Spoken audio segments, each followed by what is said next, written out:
Hello and welcome to the Keto Man's Club podcast. We're glad you're here, where each week we talk about men's health and lifestyle. We do so with the foundation of the ketogenic diet and lifestyle. If you don't know what keto is, stick around and you'll find out. The podcast will bring you real, honest fun. Each week we strive to uncover the tips and tricks that you can use in your everyday life to maximize your overall health. Find the clearest path to becoming the best version of yourself that you were meant to be. Hello and welcome to this week's episode of the Keto Man's Club podcast. My name is Chris. I'm one of your hosts, and today it's me, Jim, and Alberto, and we have another chance to kind of get together and chat. This is airing just before New Year's, so we thought we'd take the opportunity to kind of talk about the year beginning and all of the wonderful stuff that comes with that. So we're going to get into all of that, but let's go around the horn real quick and see what's new. Jim, what's going on with you? Winding up the year, as you mentioned. So a variety of things at work, a variety of things with the holidays and such. It's a little bit of a time of reflection. There's some family birthdays and some occasions that have taken place, not just the holidays, and thinking about things and whatnot. So kind of grasping the fact that we're going into the 20s in just a few days by the time this airs. Like, when people say the 20s, you might think the 1920s, and now we're in a whole different ball game. So that's kind of where I'm at the moment. A little bit random, but no surprise at the end of the year. Sure. Alberto, how about you? Same thing as far as work goes, just, winding things down. If everything goes as planned, and when this airs, I should be coming to the end of my strict keto bulk, which has been an interesting experience. I was just doing the math in my head right now. I took November off to go carnivore from tracking, and I honestly thought I was going to lose weight, and I didn't, which is a good thing, and was what I'm trying to do. But outside of November, this was a 4-month bulking experiment. And if it all went as planned, I should be at roughly 185 to 186 pounds, which the fascinating thing about that is that would put me 20 pounds over my maintenance weight of when, obviously, I hit maintenance starting keto. And when you look at it in that perspective, that's pretty awesome. Yeah, you've put on good bulk, and it's not, you're far from fat. That's for sure. That's for sure. I have had a busy week. It was, I only got to Krav Maga once last week because I just couldn't get around to it. So much stuff going on. I am actually going to shift for a little bit to try to make the schedule work for Kung Fu with my wife, which will be a cool thing to do together, and it's going to be kind of in the same vein. So we'll give that a shot. See how the scheduling work on that, because that will that's the major determining factor on my involvement on that. But I've been enjoying getting to do some martial arts like stuff lately, and so I plan to try to keep that up as best as I can. How's your flexibility gone with that, Chris? Just as a side question. It's showing my lack of flexibility, actually, and I need to work on it a lot. I've got shoulder impingement in different moves, which is another reason why I didn't really go last week, is that we kind of had these moves that are up and out and over, and it just killed my shoulders last week, especially since we were going hard and heavy with them. So it was. It's showing me where I need to work, but it doesn't feel like there's injury there. It's just work that needs to be done. Right. Same thing with my hips. Whenever I hit the wrong kick at the wrong angle, that's whenever I start feeling some impingement in my hips that I've known has been there for a long time. And of course, all of that comes from the fact that I sit or stand at a keyboard about 40 to 60 or more hours a week. So that's I've just got to work more at trying to get away from that and get into some better habits of breaking down those instabilities. So let's go into some shout outs here real quick. Jim, let's start with you. I'm going to give a shout out to Ryan Unger. I've not really had any interaction with Ryan too much in the group, but put a post up earlier this month. I've been on keto for about 2.5 months, in the gym for 3 months. Crazy. I let myself get to the middle picture, which she's pretty good size there. Keto literally saved my life. Everyone stay focused. It will happen. dropped from 245 to 201 as of the first part of December, and definitely some big strides there for sure. So the combination of the gym and working out along with the keto has definitely improved his life a little bit. So Ryan is my shout out of the week. Very cool. Alberto, how about you? I'm going to do a little double action. Just actually, probably within the last hour, both fellow members and former guests to the podcast, Jared Yelverton and Tony James, announced that they will both be attending KetoCon. They got their passes, and they'll be joining us in Austin. For Tony, that's probably just an hour cruise north. For Jared, it's a slightly longer hike, but it'll be good to have them, and it'll be awesome to hang out with those guys, to add them to the clan of people we'll have. Yep, it's going to be really great. And they're, I think Jared said that he's bringing the whole lot, so it's his wife and his kids and all that. So it's going to be good. Good to get to see everybody and meet them in person. And so that's it's going to be great to see them. It's a good opportunity for us to share that once again, there is still tickets available. They could potentially sell out this year, though. Last year, we were really close to completely selling out that thing. So don't miss out on getting your tickets. Get them soon so that you can make sure that you don't miss out on the opportunity to get to be at KetoCon with us, because that's it's going to be a really, really good thing. There is a link in the link tree. So if you go to theketomansclub.com, you can click on the KetoCon link, and that will get you where you need to be able to purchase tickets, and that will be great. We want to see you there because it's a really great time for the community to get together, but it's also a really great learning opportunity for you. And, there's always the keto treats, because it's all about the keto treats too.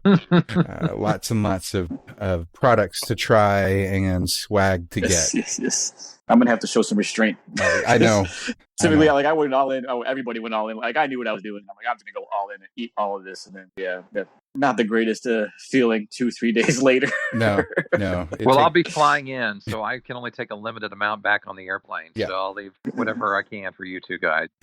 Yeah, well, you know what? It won't go to waste, or it will go to waste. How you look at it, I honestly still have a giant bag in my pantry full of random KetoCon samples and energy drinks and all kinds of stuff. So I'll occasionally dip in there and go through it, but I definitely don't just go crazy with it once it's.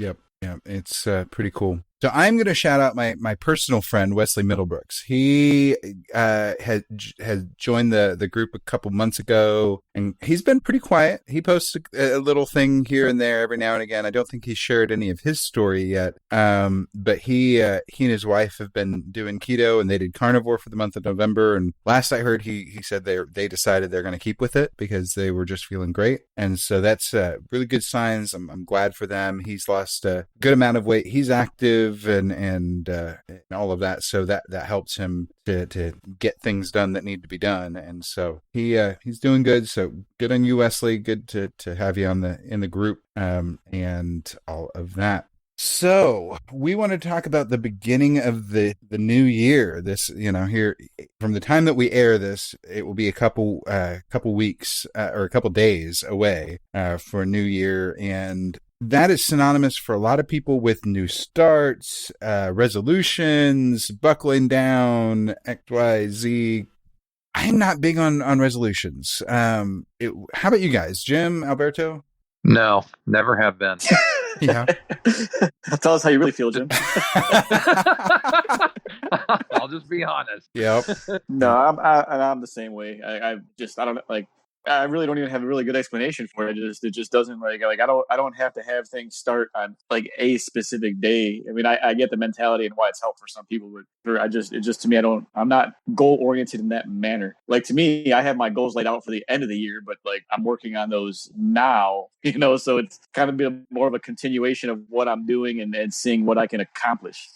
Yeah, I am absolutely the type of person that if I were to do the resolution thing, whether it was New Year's or otherwise, it would just be okay, I'll start tomorrow thing. And as I know, Alberto, you've posted many, many times when people say, when should I start? Or I'm going to start on Monday. What do I need to do? That you find a way to encourage them to start yesterday. Start yesterday. Yeah. And that's what became truth for me is, why put this off? I didn't have any landmark thing whenever I found keto, and I did actually have a food tracking wellness challenge at work that kind of lined up whenever I kind of got started. But that was just kind of happenstance. Like I would have started keto at that point regardless. It just helped that I had that little tracking thing. But I do know that resolutions or goals or a time of reorienting and focus can be pretty helpful for some. Let's talk about goal setting in general, whether it's a resolution, whether it's something that's for a specific date. What makes it what increases your chance for success and things like that for those people that are going to make it a resolution type thing? How can they maximize their impact with that? And let's start with Alberto. I would say, especially in this game, everything's more of a long-term goal, even though you want immediate results. Everybody wants immediate results. Even like me, like I'm trying to gain weight. I mean, you guys have known the struggle that I've had with that particular thing, even though it's the opposite struggle of most. Like it's still, I fought it for a long time. And 2 years into keto, I finally cracked my personal code on how I can actually start gaining weight. Yeah, eat 4,000 calories a day. Yeah, and work out less. I would have never thought that I was working out too much, too hard to pack on size, and just follow that little rant. Like what I was doing was fine. It was great for endurance. It was great for building strength. It was great for getting strong. I just wasn't getting physically bigger, so that was the goal. But anyways, back to the original question. Everything's long term. You've got to appreciate every little moment that you have, every little step, every little accomplishment between, now and your long-term goal. Don't just blow past them because you haven't hit that 30-pound loss mark, that 40-pound loss mark. Like every pound that you lose, every 5 pounds that sticks, like, take advantage of that, celebrate that, and then just keep the long game. And even for me, like I had my long game goal and I achieved it this year, but then now that goal just got a little farther away because now I'm here and it's like, well, now what? I'm not just going to sit still. It's not how I tend to do things. As the weight was coming down for me, I thought I looked great at like 180 pounds. And I was like, okay, I'm full of muscle. I've been lifting for years. There's nothing else to lose. Well, then 15 pounds later, when I was 166 pounds, I realized what I really looked like. So for me, it was always just to get back up. And now I'm weighing in at about 183, 184 pounds. So that was a long-term goal, and it was a struggle to get here. But, as the weight was going up, it made me very happy. And eventually, even longer-term goal, when I was at my biggest and sickest, I was 195 pounds, whether I liked it or not, regardless of anything I did to try to fight it. So I have a goal of getting back to 195 pounds on my terms, because I want to. Why not add a little bit more muscle? So, yeah.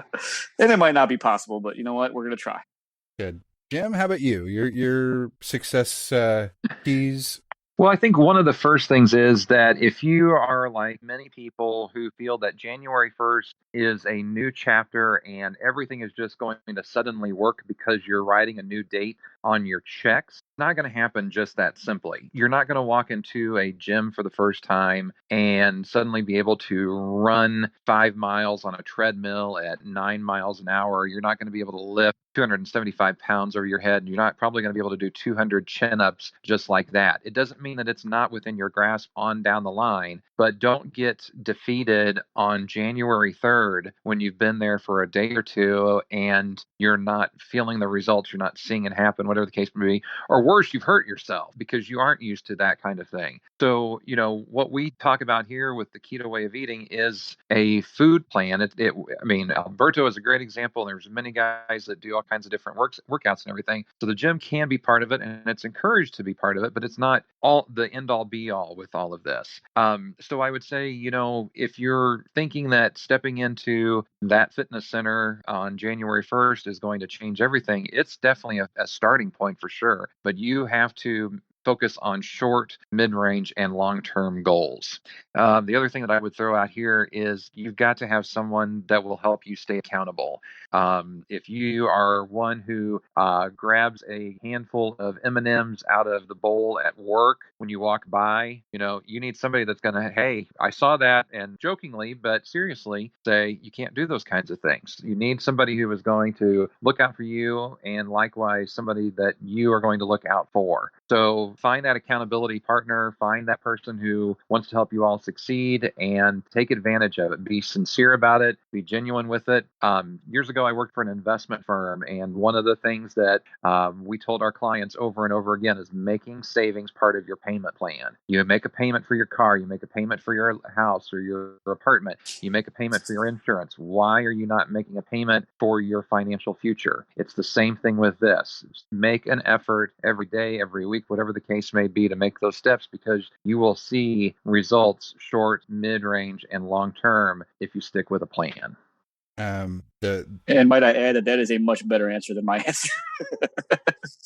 I just had time to think about it, Alberto. That's all right. You covered the basics when you started.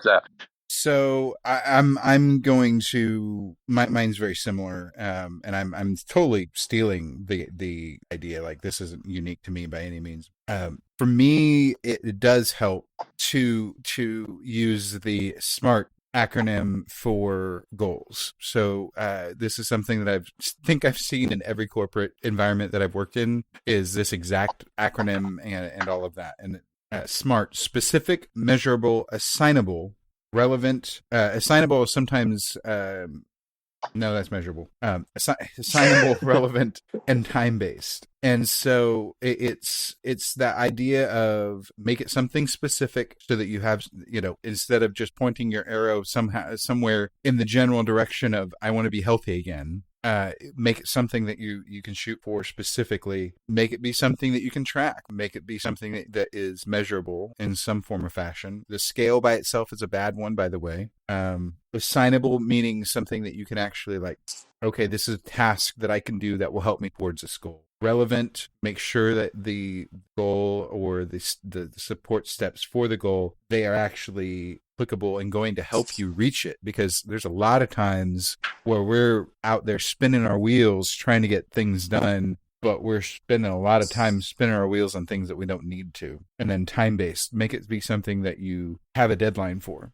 Whenever I have a month-long thing that I'm doing, whether it's a wellness challenge for work or Carnivember, just having that deadline at the end of the month, just having that deadline at the end of a period of time is a good thing for me to have. I am very much one of those that when I'm working on a project, for whether it's a podcast or something at church or work, if I don't have a deadline, I promise you it's going to wait until the day that it's like absolutely due, because it's been, put off 14 times. So having a deadline, having a specific time is super helpful, and specifically something that I need, that I thrive on. So that's a good thing. So that to me is the best model for creating sustainable and achievable goals, is that SMART acronym. Hopefully people have heard before, and hopefully that helps. So that's my thought. Any other thoughts or arguments on that? Pretty straightforward. No, I think you got it. A much better answer than mine. And better than mine. So Chris, just you topped us both. Good thing you went last. Need to top anyone. No, I know. So yeah, we've got coming into the new year, there is inevitably going to be a lot of people that are just starting keto at the beginning of the year, because it's the fresh start after the holidays. The other thing that I would probably include with that whole idea on resolutions and the beginning of the year and whatnot is, we really need to work as human beings in general to get rid of any of the guilt-based goal setting. Oh, I pigged out at Christmas and Thanksgiving, and now I'm up X amount of pounds, and I feel horrible. So I'm going to beat myself up. I'm going to get in the gym 7 times a week and, spend 3 hours and, all of this stuff. And it's all a form of just like self-mutilation on some level. And that's not smart. And that's not going to help you reach your goal, because you're going to burn out in 2 weeks. And that's why the gym gets empty about halfway through January. And then it loses another half of its membership, 2 weeks after that. And so I want to ask you something, because you Sure. touched on something there a little bit, Chris, and I'm going to ask you two a question. Do both of you get the rush from working out? do you get that, like, I'm on fire, I can conquer the world kind of thing that a lot of people talk about? Because if we're talking about the New Year stuff and everything, that is one thing that I have never really ever experienced. A few times here and there, like if I've really done something, wow, yes. But for the most part, it is a go in, do my duty, and out and onward to the next thing kind of thing. Sure. Alberto, go ahead, and then I'll give my response. Yes, but I wouldn't say it's like a rush. To me, it's like when you're in the battle of the workout and you're just grinding it out and you're able to zone out and like you almost forget where you are and the movements become automatic and you almost only feel discomfort and pain, but you're looking forward to it. And so there's this weird space where my vision almost goes blurry. And like I'm just so zeroed in and focused and I mean I guess that would be considered the rush, but like when I know I'm having a really good workout and when I'm gonna walk out of that gym and I'm gonna be exhausted and my legs are gonna be shaking, it's not so much post as it is the thrill while I'm going through it. Okay. Yeah. Okay. When I was lifting regularly, that's more the type of experience that I had was in the moment. There was a couple times where it was like, heck yeah, I did that PR or, that type of thing. And that would give me a little bit of at least, I wouldn't even call it an endorphin rush. I would call it it would at least give me that type of satisfaction that I know that I come out of it knowing that I, did good work. And so that's one of those things that I never got the super, super high until, a couple weeks ago when I did Prop and Cop for the first time and like came in here and Sunday, the intro. That was one of those moments where I definitely had an endorphin high. And I think it's that that was balls to the wall cardio and aggression and all this stuff that I don't think I've ever challenged myself to let loose. And so for me, I've had recently a couple moments that were like that, but it took me doing something completely different than anything that I've done before. I definitely don't get that from normal cardio, and I get a lot of satisfaction from the lifting that I've done because I can see the numbers and all that stuff, but that's not quite the same thing as it would be otherwise. No, what I would consider like what you're describing is almost like it's like the show. You were doing something new in front of new people, Mm-hmm. and like when you first join a gym, it's almost the same feeling. Like it's the show. You're putting on the show, or like you're in the show. You feel like you're highlighted because you feel like everyone's staring at you. Whereas after you go for a while, it's like doesn't matter if there's people there or not. You're just kind of concentrated on your own thing. And I will say that when we were doing our 5-3-1 program where we had a deload and we had a PR week, where a week where the only thing we're dedicated to doing that week was hitting PRs in every exercise. I will say that's a completely different feeling. Because it's like you're preparing for quote unquote the show. So when you've been working 4 weeks and this is your week to see how much your numbers went up, and they indeed do go up. And I'm not talking about the massive head rush you get after a heavy deadlift because you're not breathing right.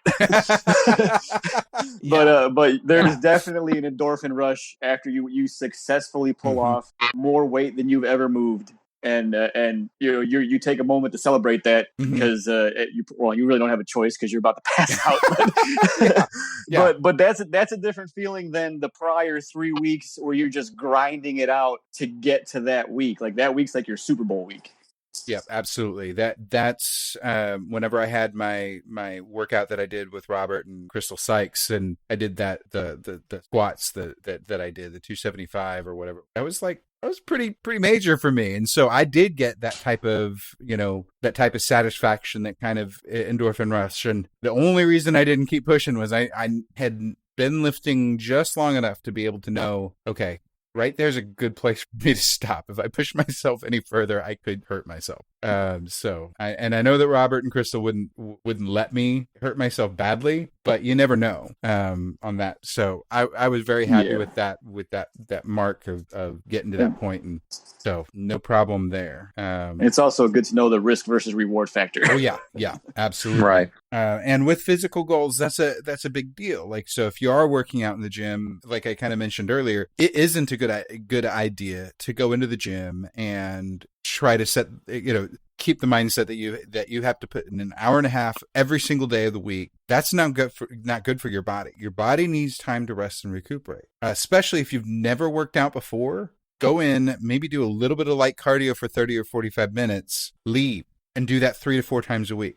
Things like that are you need to work up to working out heavy. We always talk about, lift heavy, that's in our kind of motto and our closing statements and things like that for the podcast. And it's true. We want a person of any size, of any state, to lift heavy because we believe that it's important. Whether it's whether you're male or female, whether you're, morbidly obese or really, really well fit, you need to lift heavy because that's important for our bodies. Our bodies, they need that to be able to help strengthen bones and things like that. There's a lot of studies that are showing that women who are typically prone to things like osteoporosis, when they start a regimen of lifting weights, even if it's very lightweight, if they just start, lifting weights in general and putting stress on their body and stress on their skeletal system, their body will start refeeding those things into the bones, and they'll see bone density increase and things like that. Pretty amazing. And the only thing that was being changed in those scenarios was they started putting their skeletal system under stress. So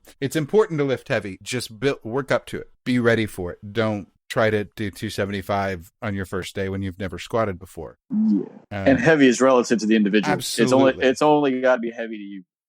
Yeah, absolutely. It's totally relative, and you have to find what your heavy is. Whenever I first got into the gym and started lifting on my own before I started joining Alberto and his workout, I had a template, but I had no clue what my starting weight needed to be. So I was doing bare barbell for a lot of those, the bench press or things like that for those first time, especially whenever I was doing it solo and didn't have anyone to spot me. I was gonna go light versus going heavy because it just wasn't gonna happen otherwise. Any other thoughts about this, about goals and starting the new year? I guess the other thing I would throw in is that a lot of people think that they have to do this major purge and clean out everything from their cabinet. And depending on how you stumbled across this with keto, you may be very familiar, you may not be, but you've got to suddenly get rid of everything that you own food-wise, and it has to be rice cakes and bottled water and boiled chicken and no salt and no seasoning and all this other stuff. That's not how any of this works. It's like that old lady on the Facebook commercial from a year or two ago where they put the picture on the wall. That's not how any of this works. So, smart before you throw away $100 worth of groceries or whatever the case may be. There are food pantries. There are places that will gladly take those donations if that's what you want. But don't dive into something 110%. Nobody likes jumping in a lake full of ice cold water and thinking that that's just how it's got to be. You still got to get out and get warm and get acclimated and everything. So go into it a little bit easy. We've talked about this on the show on the podcast multiple times of steaks are better than shakes. Steak is good. Eggs are good. Eat meat. Go from there. Just watch it. And if you want more, there's 30 plus episodes of happiness that we've provided you with all kinds of info. Well, this will be episode 32 or 33. So let's go ahead and announce it just so that it's open to the world. We've got a lot of people coming to the Keto Man's Club Facebook group, and they will answer the questions as best they can. But when they come to the macro question, it's always like, what's a macro? Or I'm just getting started and I want to know more. And so we've put our heads together. We've thought about it for a long time. We've been trying to work out strategies, and we're still working out some of the details as of this recording. But by the time that this airs, we do have TKMC Beginners. It's a Facebook group. It's going to be more so open. So it's still a private group that you have to answer the questions to be able to get in on. But we're not going to refuse anyone. If you are seeking information about keto, come on in. We're going to help you as best we can. We're going to have resources there for common questions, videos that you can go to real quickly and watch them and get answers to those questions and try to link to a whole bunch of good stuff so that you can get that really good, solid understanding. And then when you're ready you can join the Keto Man's Club main group. And the reason that we do that, and actually, Jim, I'll defer to you. This is your baby. I'll let you explain it because you'll do better than I could. So when the Keto Man's Club started back in April 2017, the idea was that there are a number of resources out there for men and women looking for basic info on the ketogenic way of eating. And so I found great information in a multiple number of groups. But once you kind of get acclimated to it, once you kind of get familiar with the way it rolls, you don't need to see the what can I have at Starbucks question 4 times a day, or, how can I have a baked potato when we can't have potatoes on this way of eating? Well, there's reason behind that. So the Keto Man's Club is kind of, I've shared this in different podcasts before, like a 200 or 300 level type thing. It's not an intro course. It's a little bit more advanced. You're dialed in. You know what you're looking for and things like that.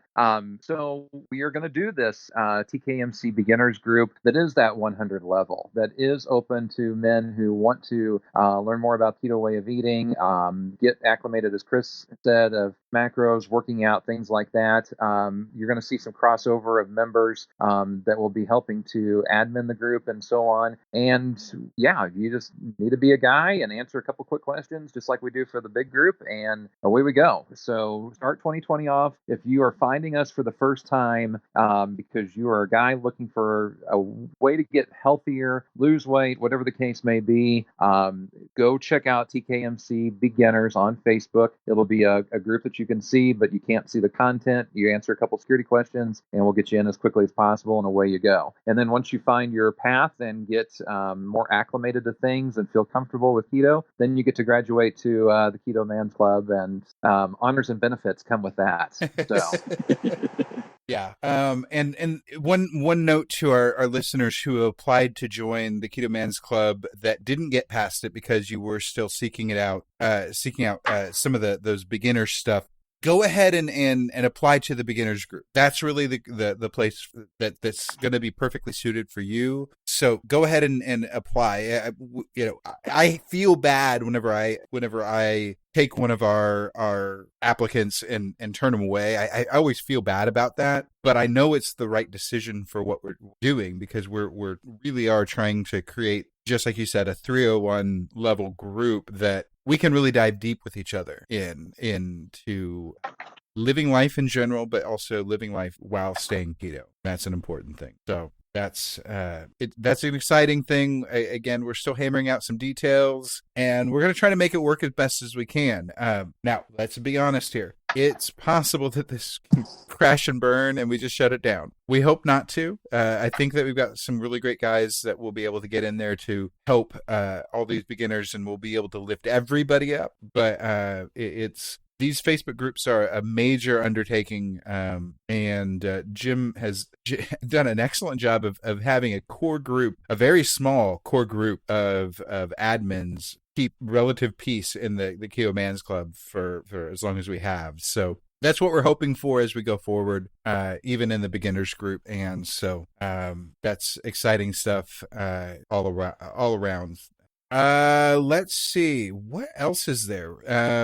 Let's dive into the topic. Alberto, I'll let you kind of introduce it here, but we kind of saw a discussion strike up in the group this week that we wanted to dive in, and especially with New Year's and celebrating, that's kind of, this one's timely. So, Alberto. Yeah, like I said, it's alcohol. I was going to try to come up with a funny little pun or something, but nothing came to mind quickly enough. So booze and alcohol and keto. It's come up a number of times. It's not quite as complicated as some would make it out to be. So we decided we're going to kind of tackle it head on. I have a particularly awkward relationship with booze, coming from a long line of functioning alcoholics and having severely addictive tendencies myself. So that pretty much my take on this was, let's start it off with the harsh reality of it, and then we'll finish off with some really delicious drinks that we can all enjoy responsibly and not worry about the detriment to our health when it's a special occasion. But as I said in the group many times, you're never going to find alcohol and optimal health in the same sentence. At least you shouldn't. They do not go together. They're actually polar opposites, in my opinion.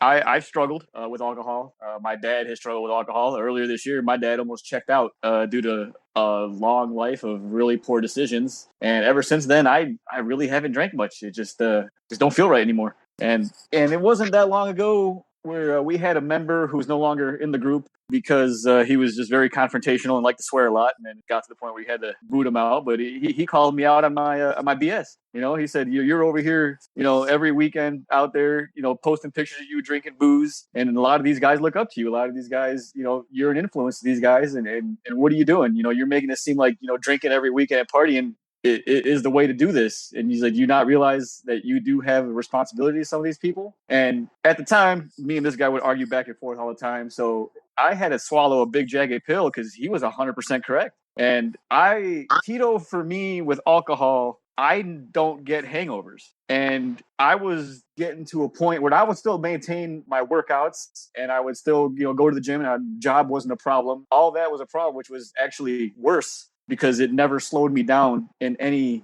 way, shape, or form. But when you're downing a bottle of whiskey, you buy one on Friday and it's almost gone by Saturday mid-afternoon, that's not a great habit. And, like as I stated a second ago, had a couple things happen in my life which kind of just changed my perspective, and I'll still enjoy a cocktail now and then, but you've got to come to terms with your relationship and with who you are on the inside. And I could very easily go down a very dark path. And all honestly, if it wasn't for the working out, the only thing that probably slowed me down is when it got really bad, I'd have a bad workout the next day, and then that's what would make me mad. Not really so much anything else.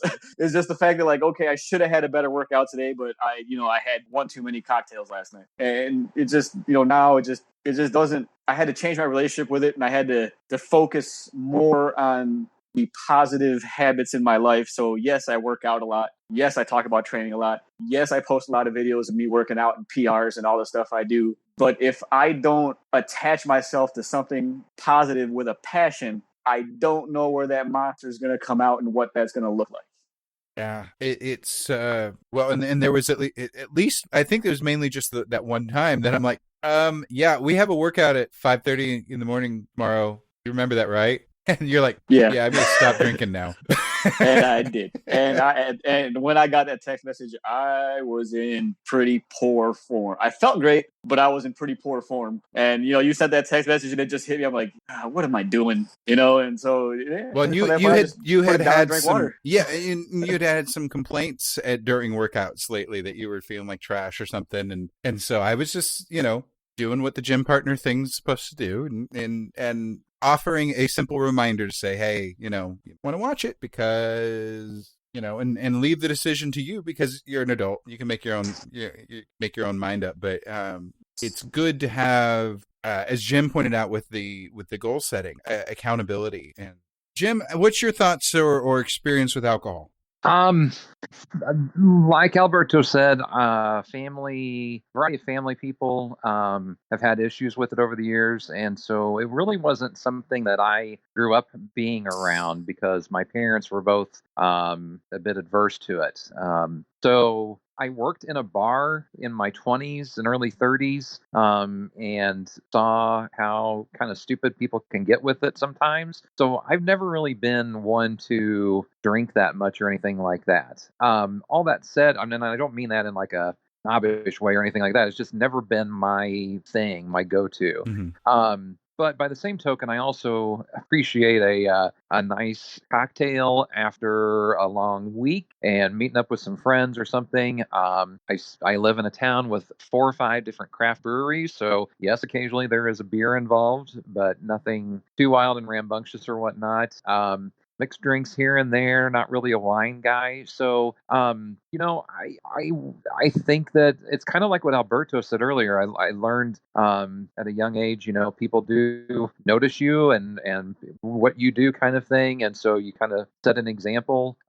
Years ago, I had the opportunity to work with a former NFL football player and was at a cocktail reception and wanted to get a photo, and he put his drink down. I'm like, oh, that's no big deal. And he's like, no, I never get a photo with a drink in my hand because I could have the same one all night long, but then it looks like in every photo I've never stopped drinking. I'm like, interesting thought. So I kind of followed that advice over the years as well. But this discussion kind of came up from a post in our group about what to do, what to drink, what's good and what's not good, and with the timing of New Year's Eve and everything, that's kind of why we wanted to talk about it a little bit. So that's kind of my perception on things. I don't know if that was a very long-winded, roundabout no answer, Chris, or it's your experience with it. And mine is very, very similar. I grew up in a Christian home. My mom grew up Baptist, so there was like no alcohol ever growing up. In fact, I think there was one or two occasions where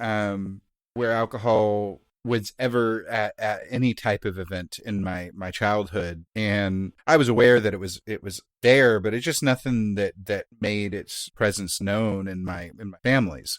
So that it was never an issue, and So I'm adopted, and part of that story is that my birth mother was an alcoholic. And so I grew up assuming, and I've confirmed it at this point, that I have on some level an addictive personality. Now, I have avoided most of the pitfalls of that and have channeled a lot of that addiction into overworking or into other things like getting really interested in physical things of late. And so that's how I've channeled it over the years, but I never really got into alcohol because I didn't even touch alcohol until I was 23, 24. Like it was a while. And some of that was that I was actively in some form of full-time ministry for a while after graduating high school. And I was looked up to as a youth sponsor. And so I didn't ever want to have that picture. I didn't want to ever have a picture with me with that. Or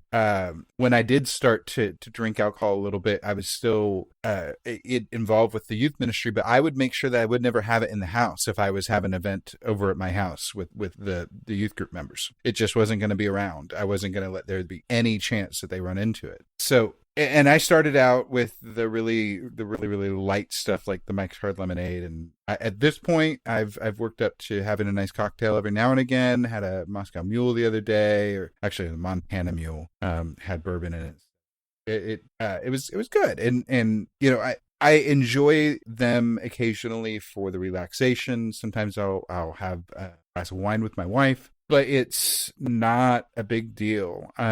There's only been a handful of times where I've drank in excess in my life.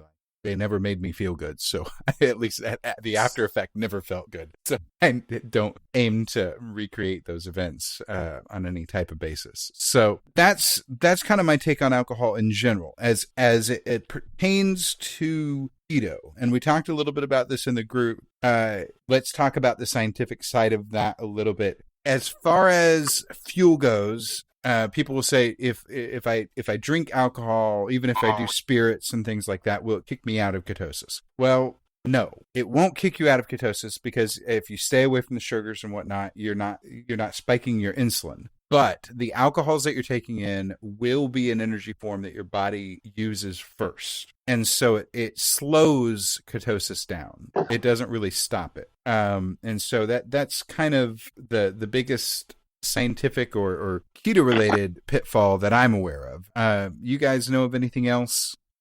It's been reported that you will get drunk a lot faster. Oh, reported and confirmed, because I can have one drink and feel it a whole lot more than if I was to done it in the past. Of course, I'm also a lot. And on that note, Mm-hmm. Go ahead. I'm sorry. Go ahead. No, and on that note, I have noticed in my drunken shenanigans that not only do you tend to maybe get drunk a little faster, but at least for me, it seems like my body processes it a lot faster, and it turns around, and I sober up a lot faster than I ever have too. Mm-hmm. But that might be 100% metabolism related, or maybe I'm just making stuff up. I don't know. No, I think that I both am more sensitive to, but then I also clear up than before. Whenever and the other side of that on the other side of that for me on the feeling the effects more is I'm a smaller human than I was. I'm 50 to 60 pounds lighter than I used to, so I don't have as much volume for that to spread out. And so yeah, I'm gonna feel a little easier now than I was never, a hardcore drinker to begin with, but the time or two that I got seriously not where I want to ever go back to, that time or two, I still had drank quite a lot in those times. I'm one of those that for a long time I believed if someone gave you a drink that you can't turn it down because it was them giving you something, and that's how those happened. And I will find a way to politely say no in the future if that ever happens again.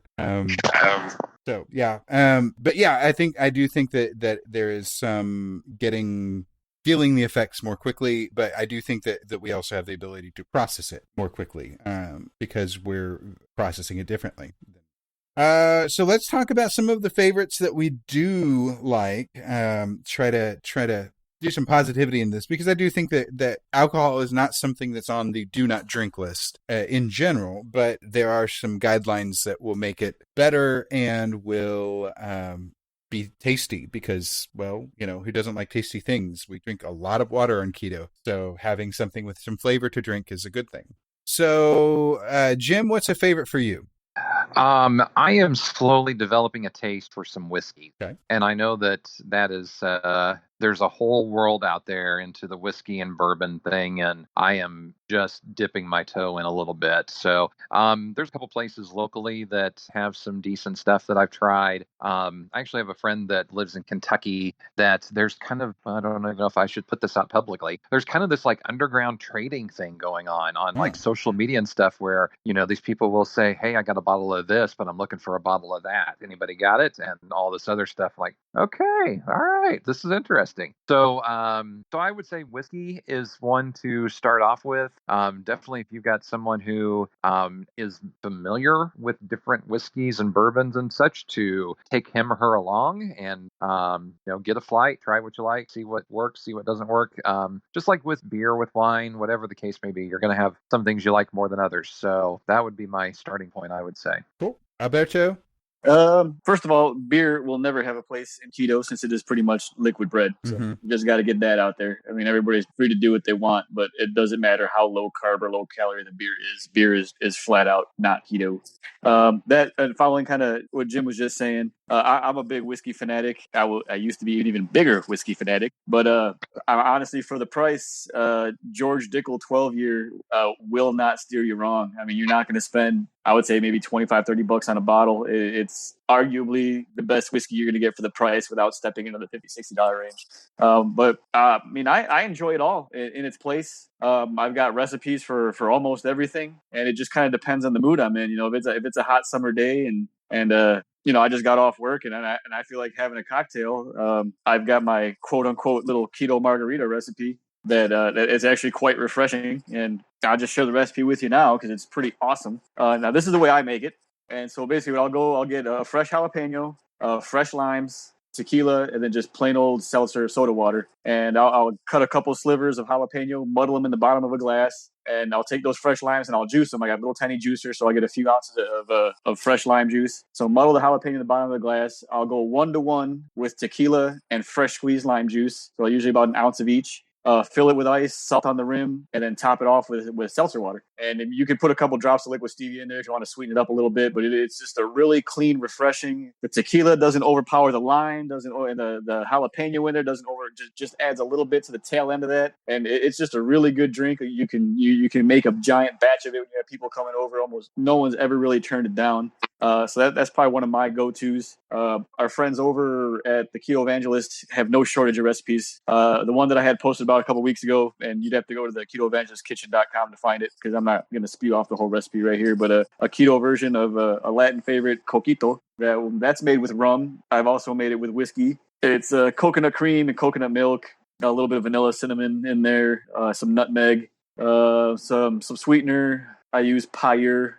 That you throw it all, pretty much just batch it all with 8 ounces of booze in a blender and makes an eggnog type drink that is quite satisfying and super high in fat. So, I mean, you can work that in quite easily. And then let's not forget our friends over at Zevia. They actually do quite a bit on the alcohol side. They actually make legit Zevia mixers. Their cream soda, their root beer go very, very well with whiskey. One of our fellow members that we got to get back on, Keith Beeson, he introduced me to whiskey, root beer, and then just a little splash of heavy whipping cream on top, and you got yourself an adult root beer float that is phenomenal.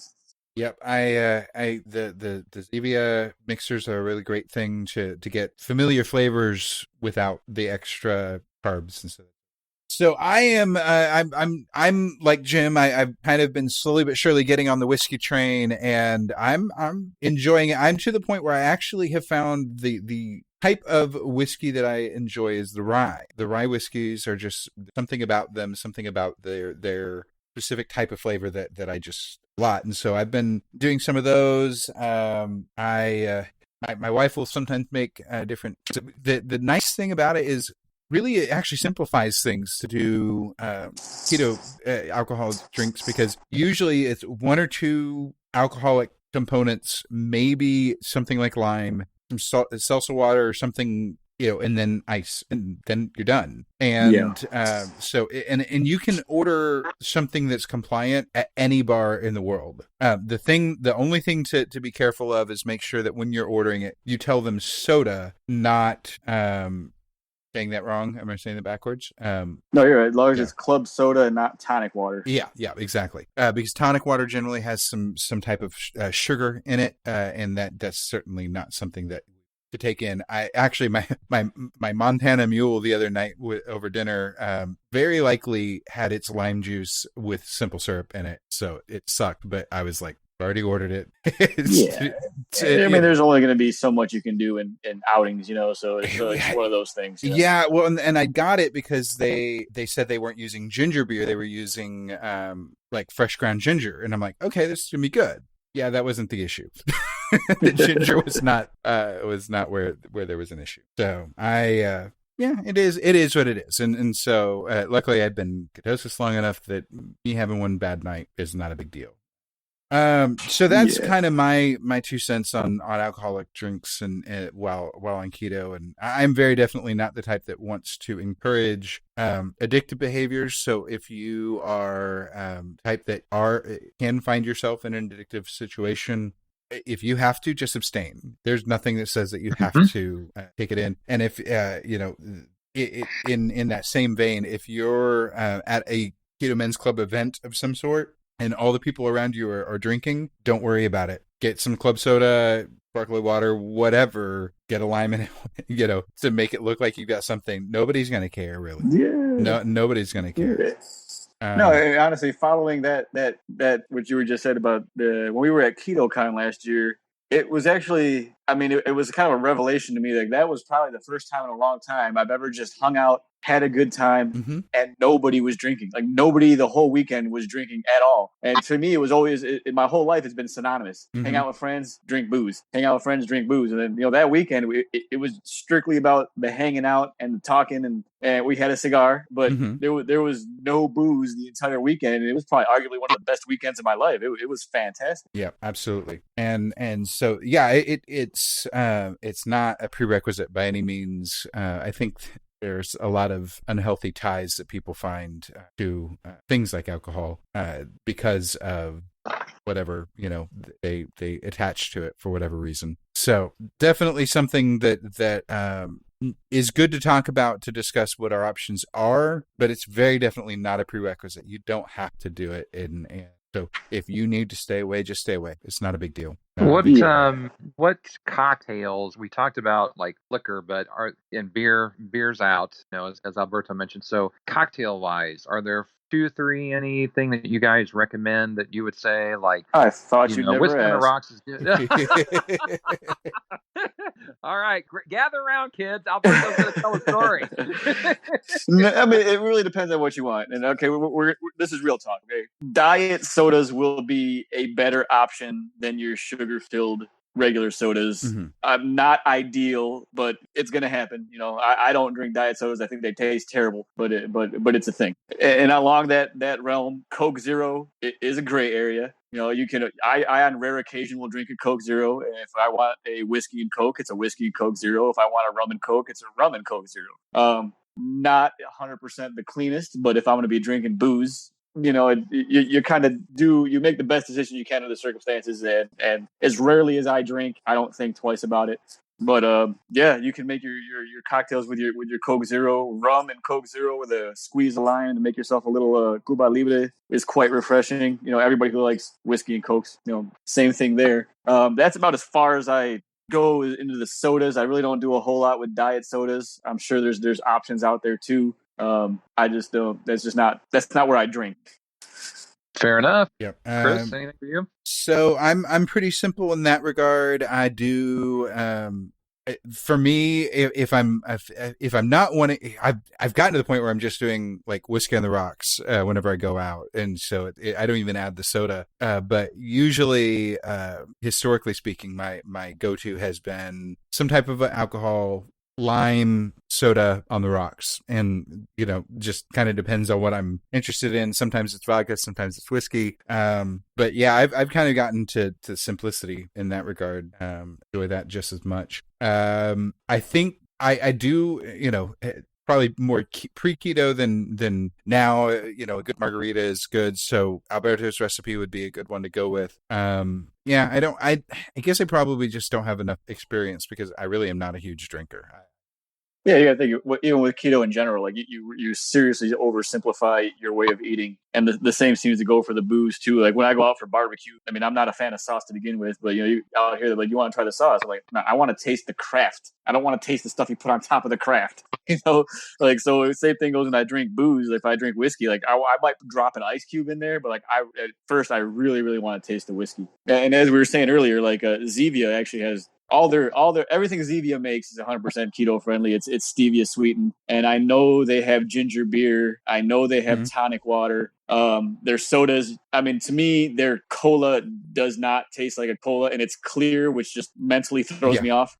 Yep. I think out of the ones I had, root beer, cream soda, and the root beer I wouldn't even really call, like, it just tastes good. I just wouldn't say it tastes like root beer. But the root beer, the cream soda, and the grape soda are probably the ones that I've had that I would say, if I was to use them on a regular basis or try to incorporate them into cocktails, it would be those. I agree. Okay. I guess the only thing that I would throw in is, and I've mentioned this in the group more than once, the one thing that I really miss on keto that I wish there was a solid substitute for is juice, like orange juice when you're sick, or like orange pineapple, things like that. So, having like a Bloody Mary or I don't know what, but that's one of the things that I wish there was a good, solid, real substitute for. That's my wish list, I would say. Bloody Marys, I know there is. Because I know a friend of mine had made them, and it was on her keto page. So, and it was a pre-made mix. It would obviously be very high in carbs because of the tomato juice. Right. You could make, and I don't even think honestly it'd be that hard to make your own Bloody Mary mix. But Bloody Mary, if I were to put a little effort towards it, I'm pretty sure I could come up with a 100% keto version of that. Bloody Mary. But it would be like a meal. Yeah, it'd be a meal in itself. I was gonna say, you could put a lot of bacon in it. Then doesn't bacon make it keto? Yeah, something like always. Something like that. So all right, marshmallows carnivore.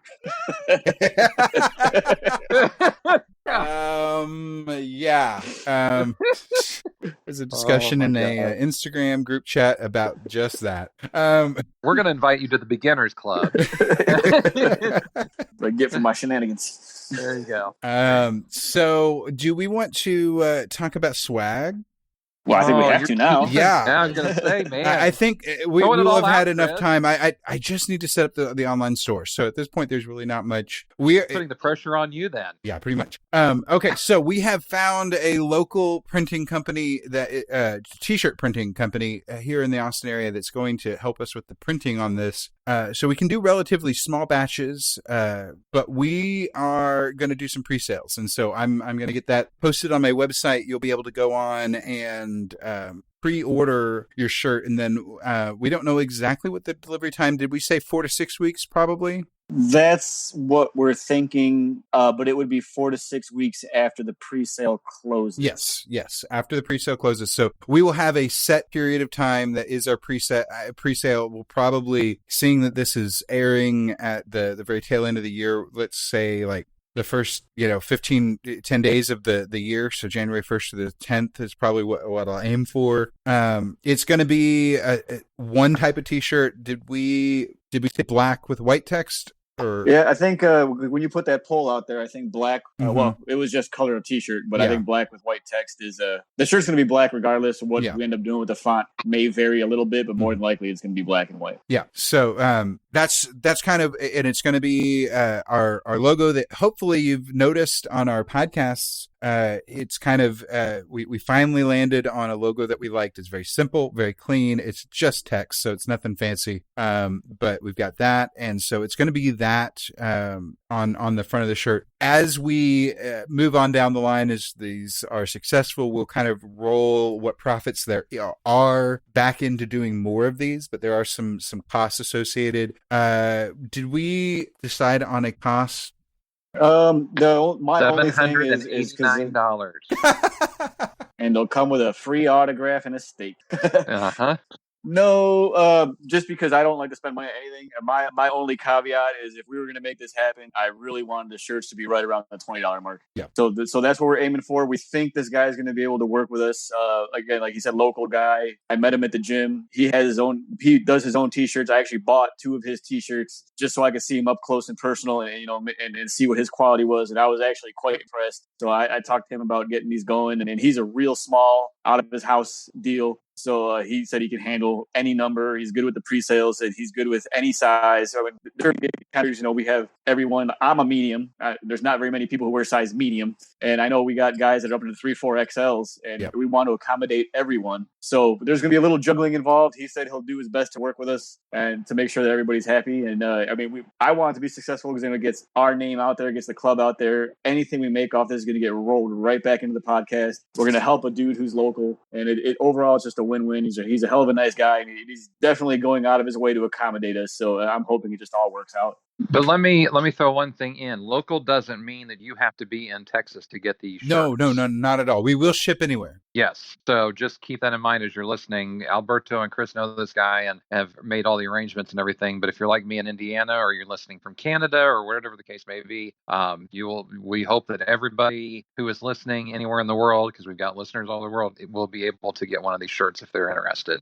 We'll work out all the shipping details on that, but so just to sum up, we're going to have our first shirt out soon. We'll have a short pre-order time that gives us a chance to know how many we're going to have. It is going to be pay up front, but we'll get it delivered to you just as quickly as possible. And once we kind of get that first round out, then we'll be able to do more colors, more variations. All of that will be a whole lot easier because we can it's just going to be that much easier to be able to ramp this up. But we're going to just try to keep it small at first and then build from there, just like anything else. And that just any profit really does. It goes to offset the expenses that are associated with the running the podcast, the hosting, all of that type of thing. So that's pretty much it for right now. I want to say this, and I think that Jim would echo. Thank you for a incredibly successful 2019 as far as the podcasts go, the Facebook group. Definitely, it's not because the three of us decided to do something. It's because of the people who have supported us while we were doing it. So thank you for the support. Thank you for sharing. Thank you for getting the word out. It's been amazing. Completely agree. Mm-hmm. And we're just getting going. Yes, and we're just getting going. I agree.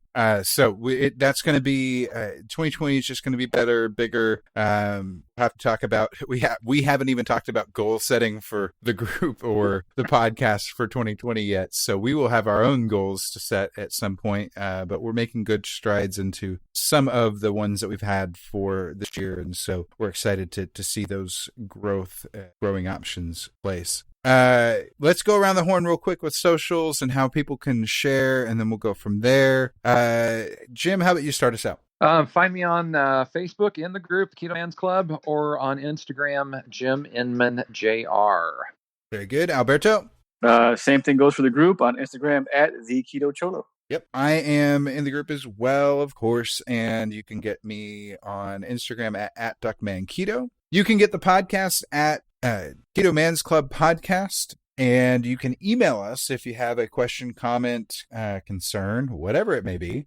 You can email us at ketomansclubpodcast@gmail.com. for links to our socials, to the Facebook group, to the Facebook page for the podcast, to the podcast itself on Simplecast, all of the links to everything, including KetoCon. Get your tickets now before prices go up even further, because they have already gone up some. But all of the links to everything are there. There's a link for the Alterna Suite and a link to our friends at Liquid, who are now on Amazon again. Just really with a new flavor. The new flavor is dragon fruit, and right now it's not yet available for sale. They're only doing it as giveaways, so hopefully that will be available for purchase soon, because I'm excited to try it. So that's all of those links are available at theketomansclub.com. Get on there, link it up to wherever you need to connect to. We'll be adding, of course, the beginners group to that as of this airing, so that people can access it that way as well. Exciting things to come, and we're glad to have you here. If you did find value in this podcast, would you share it with someone, or take the time to leave a comment? It would mean us. Any parting shots, gents? Wishing everybody a happy 2020. And as Chris said, thanks for following along and everything. And there's more good stuff to come for sure. Okay, well, that's it for this week. Until next week, eat meat, lift heavy, sleep, and repeat. Thank you for joining us for the Keto Man's Club podcast. Your support means the world to us. Don't forget to subscribe so you don't miss an episode. Would you help us spread the word about the Keto Man's Club by sharing with your friends and family? We're available on all podcast platforms, so just search for Keto Man's Club and you'll find us. If you would like to connect with us, you can do so a number of ways. Our web address leads to our Facebook group, theketomansclub.com. That's TheKetoMansClub.com. You can also follow us on Instagram at Keto Man's Club Podcast. Lastly, if you have any comments or questions, feel free to reach out via email to KetoMansClubPodcast@gmail.com. Thank you again for joining us today, and we look forward to hanging out with you again next week.